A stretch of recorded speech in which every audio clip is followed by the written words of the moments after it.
Turn off the power.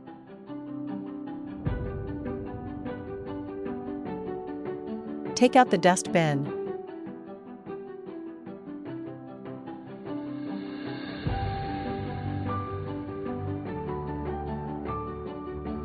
Open the dust bin and take out the primary filter.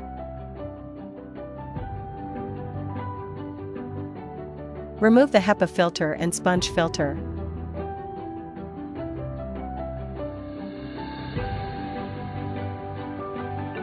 Clean the HEPA filter.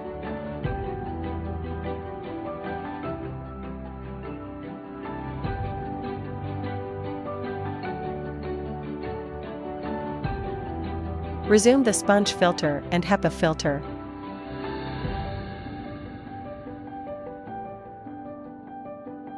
Put the primary filter back in the dust bin and close it.